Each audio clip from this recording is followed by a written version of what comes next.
Acting ice ਦੇ director ਨੇ ਜਿਹੜਾ ਕਿਹਾ ਵੀ ਆਈਸ ਪ੍ਰੋਟੈਸਟਰਸ ਦਾ ਡਾਟਾਬੇਸ ਨਹੀਂ ਰੱਖਦਾ। ਬੀਤੇ ਹਫ਼ਤਿਆਂ ਦੇ ਵਿੱਚ ਇਹ ਇੱਕ ਗੱਲ ਉੱਡੀ ਸੀਗੀ ਵੀ ਉਹ ਪ੍ਰੋਟੈਸਟਰਸ ਦਾ ਡਾਟਾਬੇਸ ਰੱਖ ਰਿਹਾ, ਜਦੋਂ ਇੱਕ ਫੈਡਰਲ ਏਜੰਟ ਜਿਹੜਾ ਕੋਈ ਵੀਡੀਓਗ੍ਰਾਫੀ ਇਹਨਾਂ ਦੀ ਕਰ ਰਿਹਾ ਸੀਗਾ, ਉਹਨੂੰ ਕਿਹਾ ਵੀ ਆਹ ਲੈ ਤੇਰੀ ਤਸਵੀਰ ਆ ਗਈ, ਹੁਣ ਤੇਰੇ ਤੇ ਅਸੀਂ ਪੂਰੀ ਨਜ਼ਰ ਰੱਖਾਂਗੇ। ਸੋ ਇਹ ਜਿਹੜੀ ਚੀਜ਼ ਆ ਸਾਹਮਣੇ ਆਈ ਆ। ਬਾਰਡਰਜ਼ਾਰ ਜਿਹੜੇ ਟੌਮ ਹੋਮਨ ਆ, ਉਹਨਾਂ ਨੇ ਜਨਵਰੀ ਦੇ ਵਿੱਚ ਕਿਹਾ ਸੀ, ਕਹਿੰਦੇ we we are going to create a database where those people that are arrested for interference, impeachment, assault, we are going to make them famous। ਤੇ ਪਰ ਅੱਜ ਇਸ ਕਮੇਟੀ ਦੇ ਸਾਹਮਣੇ ਆਈਸ ਵਾਲੇ ਜਿਹੜੇ ਡਾਇਰੈਕਟਰ, ਐਕਟਿੰਗ ਡਾਇਰੈਕਟਰ, ਉਹਨਾਂ ਨੇ ਕਿਹਾ ਵੀ ਅਸੀਂ ਪ੍ਰੋਟੈਸਟਰਸ ਦਾ ਕੋਈ ਡਾਟਾਬੇਸ ਨਹੀਂ ਰੱਖ ਰਹੇ ਹੈਗੇ। ਪਰ ਅੰਦਰ ਖਾਤੇ ਤੇ ਜਿਹੜੀ ਟੌਮ ਹੋਮਨ ਤੇ ਉਹਨਾਂ ਦੇ ਇੱਕ ਫੈਡਰਲ ਏਜੰਟ ਦੇ ਦੁਆਰਾ ਇਦਾਂ ਦੀ ਗੱਲ ਕਹੀ, ਜਿਹੜੀ ਵੀਡੀਓ ਦੇ ਉੱਤੇ ਆ, ਉਹ ਗੱਲ ਜਿਹੜੀ ਹੋਰ ਡਿਫਰੈਂਟ ਜਿਹੜੀ ਉਹ ਦੱਸਦੀ ਹੈਗੀ ਆ।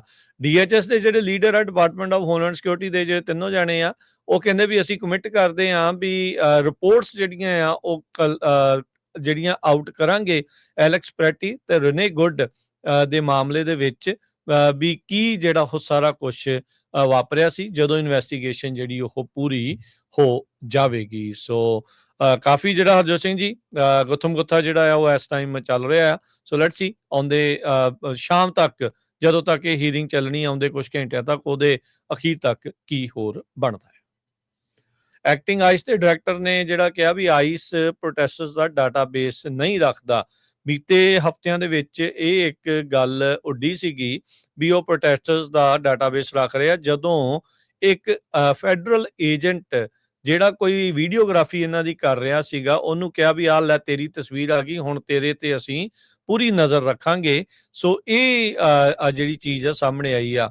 ਬਾਰਡਰਜ਼ਾਰ ਜਿਹੜੇ ਟੌਮ ਹੋਮਨ ਆ, ਉਹਨਾਂ ਨੇ ਜਨਵਰੀ ਦੇ ਵਿੱਚ ਕਿਹਾ ਸੀ, ਕਹਿੰਦੇ we we are going to create a database where those people that are arrested for interference, impeachment, assault, we are going to make them famous।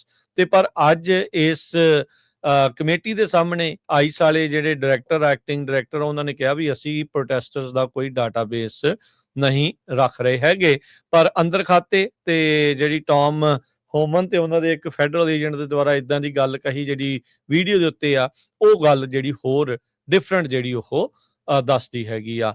DHS ਦੇ ਜਿਹੜੇ ਲੀਡਰ ਆ, ਡਿਪਾਰਟਮੈਂਟ ਆਫ ਹੋਮਲੈਂਡ ਸਿਕਿਉਰਿਟੀ ਦੇ ਜਿਹੜੇ ਤਿੰਨੋਂ ਜਾਣੇ ਆ, ਉਹ ਕਹਿੰਦੇ ਵੀ ਅਸੀਂ ਕਮਿਟ ਕਰਦੇ ਹਾਂ ਵੀ ਰਿਪੋਰਟਸ ਜਿਹੜੀਆਂ ਆ ਉਹ ਜਿਹੜੀਆਂ ਆਊਟ ਕਰਾਂਗੇ ਐਲੈਕਸ ਪ੍ਰੈਟੀ ਤੇ ਰਨੇ ਗੁੱਡ ਦੇ ਮਾਮਲੇ ਦੇ ਵਿੱਚ, ਵੀ ਕੀ ਜਿਹੜਾ ਉਹ ਸਾਰਾ ਕੁਝ ਵਾਪਰਿਆ ਸੀ, ਜਦੋਂ ਇਨਵੈਸਟੀਗੇਸ਼ਨ ਜਿਹੜੀ ਉਹ ਪੂਰੀ ਹੋ ਜਾਵੇਗੀ। ਸੋ ਕਾਫੀ ਜਿਹੜਾ ਹਰਜੋਤ ਸਿੰਘ ਜੀ ਗੁੱਥਮ ਗੁੱਥਾ ਜਿਹੜਾ ਆ ਉਹ ਇਸ ਟਾਈਮ ਚੱਲ ਰਿਹਾ ਆ। ਸੋ ਲੈਟਸ ਸੀ ਆਉਂਦੇ ਸ਼ਾਮ ਤੱਕ, ਜਦੋਂ ਤੱਕ ਇਹ ਹੀਅਰਿੰਗ ਚੱਲਣੀ, ਆਉਂਦੇ ਕੁਝ ਘੰਟਿਆਂ ਤੱਕ, ਉਹਦੇ ਅਖੀਰ ਤੱਕ ਕੀ ਹੋਰ ਬਣਦਾ ਹੈ।